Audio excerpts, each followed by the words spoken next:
আসসালামু আলাইকুম প্রিয় শিক্ষার্থী বন্ধুরা, আজকে আমরা সমাধান করব ষষ্ঠ শ্রেণীর গণিত বইয়ের পঞ্চম অধ্যায় সরল সমীকরণ, তাই না? পঞ্চম অধ্যায় সরল সমীকরণের অনুসরণ কত? 5। এখানে একটা অনুশীলনী আছে। অনুশীলনী 5-এর কি বলছে? 103 পৃষ্ঠা আছে অনুশীলনী 5।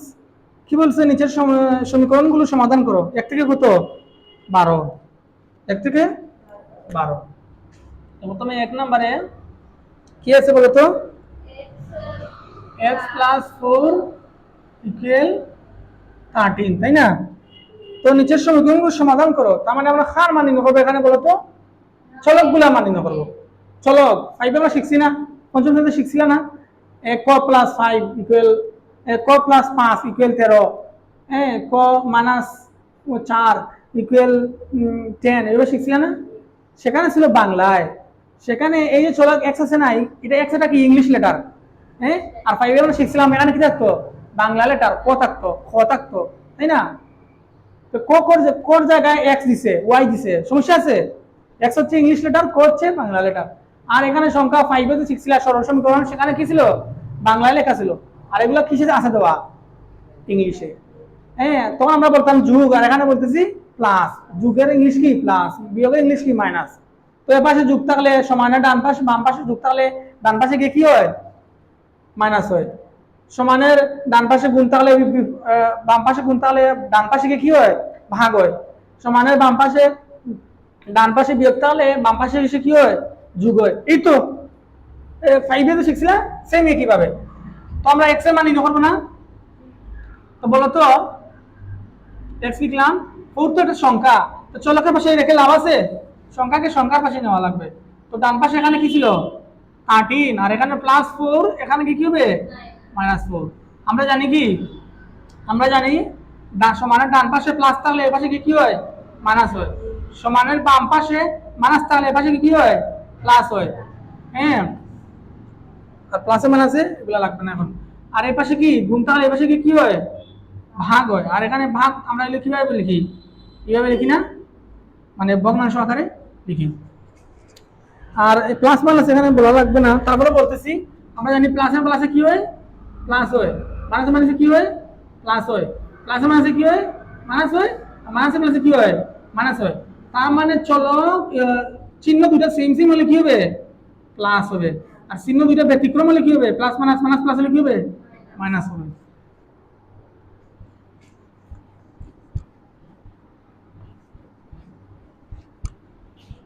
এখন তাহলে আমাদের মান লেখা শেষ। x = কি? 13 - 4 হলে কি হবে? 9 হবে। বুঝতে পারছো? ক্যালকুলেটরে 13 - 4 চাপলে কি আসবে? 9 আসবে। 13 টাকা আছে তোমার কাছে, 4 টাকা বিয়োগ করে ফেললা, 4 টাকা খরচ করে ফেললা, কত টাকা থাকবে? আরো 9 টাকা। x এর মান পাইছি আমরা, সমাধান করছি। তারপরে কত নম্বর আছে? 2 নাম্বার। 2 নাম্বার কি বলছে? x + 5 = কি? 9। তো এখানে x এর মান নির্ণয় করব। x লিখলাম, 5 হচ্ছে সংখ্যা, তো সংখ্যা বাম পাশে প্লাস আছে, ডান পাশে গেলে কি হবে? মাইনাস। তো আগে তো 9 লিখতে হবে, তারপরে সংখ্যা প্লাস, এটা পাশে গেল -5। সুতরাং x = কত? 9 থেকে 5 বিয়োগ করলে কত থাকবে? 4। তারপরে কত নং আছে? 3। 3 নং কি আছে? y + 1 = 10। তাহলে y লিখলাম আমরা, 10 লিখলাম, +1 এর পাশে কি হইছে? সংখ্যা কি y এর পাশে রেখে লাভ আছে? সংখ্যাকে সংখ্যার পাশে নিতে হবে। +1 এর পাশে কি হলো? -1। তাহলে সুতরাং y = 10 - 1 কত হলো? 9। 3 নম্বরে পড়ো কত? 4। 4 নম্বরে কি আছে? y - 5 = 11। y - 5 = 11। তো y লিখলাম, -5 বাম পাশে, চলকের পাশে। এই চলকের মান তো আমরা জানি না, সংখ্যাকে সংখ্যার পাশে নেওয়া লাগবে। এর পাশে মাইনাস, বাম পাশে, ডান পাশে গেলে কি হবে? প্লাস। তো 11 তো আগে ছিলই, আর -5 পাশে গিয়ে হলো +5। সুতরাং y = 11 + 5 কত হবে? 16 হবে না? এই যে 5 আর 1 6, আর এখানে 1, এখানে কিছু নেই, 1, 16 হইছে না? তুমি তো ক্যালকুলেটর চেপে দিবে। 11 + 5 কত হলো? সমান চাপবে 16 আসবে। হ্যাঁ, মুখে মুখে করতে পারো। তারপরে কত নম্বর আছে? 5 নম্বর। 5 নম্বর কি বলছে? z plus 3 equal 15। তাহলে z প্লাস 3 ইকুয়াল 15। দেখছো, আমি বলছিলাম না যে কোনো চলক থাকুক, x থাকুক, y থাকুক, z থাকুক, হ্যাঁ, বাংলায় ক থাকুক, খ থাকুক, গ থাকুক, আরবিতে আলিফ থাকুক, বা থাকুক, তা থাকুক, সা থাকুক, আরবি হরফ থাকুক, ইংলিশ হরফ থাকুক, বা বাংলা বর্ণ থাকুক, হ্যাঁ, অথবা আপেল থাকুক, কমলা থাকুক, যে কোনো একটা চিহ্ন থাকুক, এর মানে কি? এটা মানে আমরা জানি না। এটা হচ্ছে অজ্ঞাত চলক, অজ্ঞাত চলক। এটা তো চলক যার মানে আমরা জানি না। জেড থাকুক, এক্স থাকুক, যে থাকুক, কি এর মানে হচ্ছে এটা মানে আমরা জানি না। এইটার মানে নির্ণয় করা লাগবে, এইটার মানে নির্ণয় করা লাগবে। তো এক্স থাকুক, ওয়াই থাকুক, ক থাকুক, খ থাকুক, বাংলায় বর্ণমালা থাকুক, আরবিতে হরফ থাকুক, যেটি থাকবে আমরা বুঝবো কি ওইটার মান নির্ণয় করা লাগবে। তো এখানে জেড আছে চলক, তো জেডের সাথে কি 3 যোগ হবে? জেড তো অজ্ঞাত একটা চলক, অজ্ঞাত রাশি, এর মানে আমরা কি জানি না। তো এটা মানে তো নির্ণয় করবো। তো জেড এর পাশে 3 রেখে লাভ আছে? 3 কে তো সংখ্যা পাশে নেওয়া লাগবে, 3 নিজেও একটা সংখ্যা।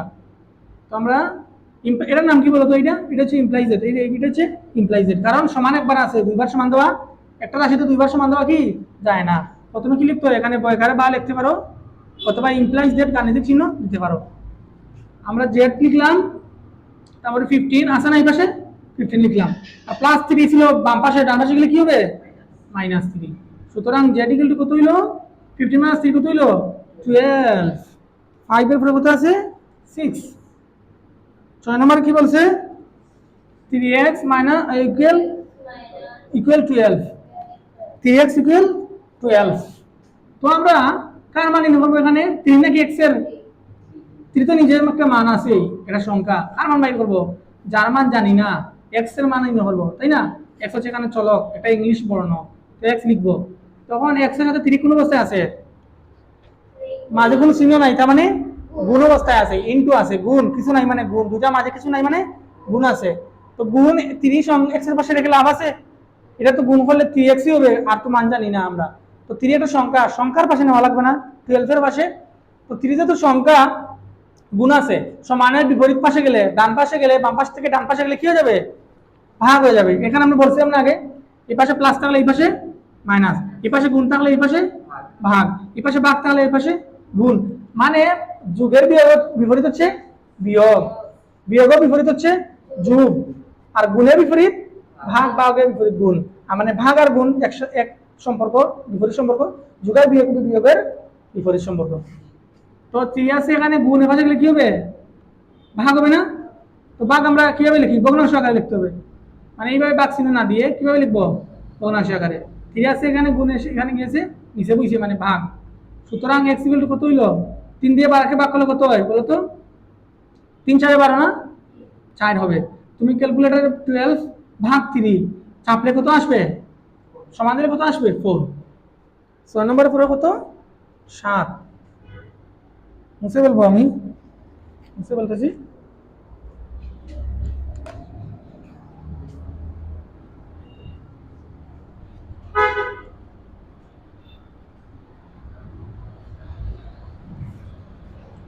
সাত নম্বরে কি বলছে বলো তো?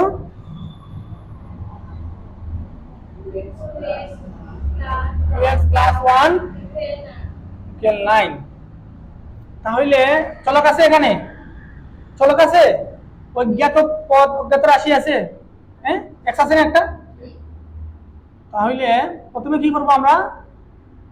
2x লিখলাম, আর 1 এখানে প্লাস আছে না, তো পাশে গেলে কি হবে? মাইনাস, তাহলে -1। আর 2x লিখলাম, 9 থেকে 1 মাইনাস হলে কত হবে? 8। তারপরে x এর সাথে টুকুন অবস্থায় আছে, গুণ, এটাকে তো সরাতে হবে, তো গুণ হইলে এ পাশে গেলে কি হবে? ভাগ 2। সুতরাং x ইকুয়াল টু কত হইবে? 8 কে 2 দিয়ে ভাগ করলে কত হবে? 8 কে 2 দিয়ে ভাগ করলে 4। x সমান কত পাইলাম? 4। 8 নম্বরে কি বলছে? 4x - 5 ইকুয়াল 11, তাই না? 4x ইকুয়াল 11, আর -5 বসে গেলে কি হবে? প্লাস 5 4x ইকুয়াল 11 আর প্লাস 5 5 প্লাস হলে কত হবে 16 আর 4 আছে গুণ পাশে গেলে হবে ভাগ 16 ভাগ 4 সুতরাং x ইকুয়াল কত হইলো 4 4 ছিল না 16 ভাগ 4 কে চাপলে কত আসবে 16 ভাগ 4 ইকুয়াল মানে সমান চাপার পর ক্যালকুলেটরে চাপার পর কত আসবে 4 আর যারা না মাথা করো 4 দিয়ে 16 কে ভাগ করলে সরাসরি 4 তো আসবে x সমান কত পাইলাম 4 তারপর 9 নম্বর কত কি বলছে 3x 5 ইকুয়াল 17 তাহলে 3x লিখলাম ইকুয়াল দিলাম 17 দিলাম -5 এর পাশে গেলে কি হবে +5 implies that 3x equal 17 5 +5 করলে কত আসবে 32 তাই না 7 5 কত 12 12 দুয়ে তোমার 1 আর এখানে কিছু নেই তো কত হলো 2 আর 1 হাতের 2 আর 1 3 তাই না তো 3 আছে এখানে গুণ এর পাশে গেলে কি হবে 3 ভাগ সুতরাং x ইকুয়াল কত হলো 2 তাই না 22 তো এটা কি 3 দিয়ে কি 22 কে ভাঙা যাবে 3 কিন্তু 3 3 16 3 7 3 7 21 3 8 24 তো 22 কি হইছে না এটাকে আমরা শুধু কি করতে পারি এখন এটাকে লঘিষ্ঠ আকারে প্রকাশ করা সম্ভব না এটা কি করতে পারি আমরা মিশ্র ভগ্নাংশে প্রকাশ করতে পারি এই সমস্ত দিয়ে মিশ্র ভগ্নাংশে প্রকাশ করতে পারি অথবা এটা কি এটাকে বলে অপ্রকৃত ভগ্নাংশ উপরে লব করো আর নিচের হর ছোট হলে কি বলে এটাকে অপ্রকৃত ভগ্নাংশ আর অপ্রকৃত ভগ্নাংশকে কিসে প্রকাশ করা যায় মিশ্র ভগ্নাংশে এই জায়গাটা সমস্ত দিয়ে এইভাবে আমি দোকান নাই এটাই থাক 22/3 22/3 বুঝতে পারছো তারপরে 10 নম্বরে কি বলছে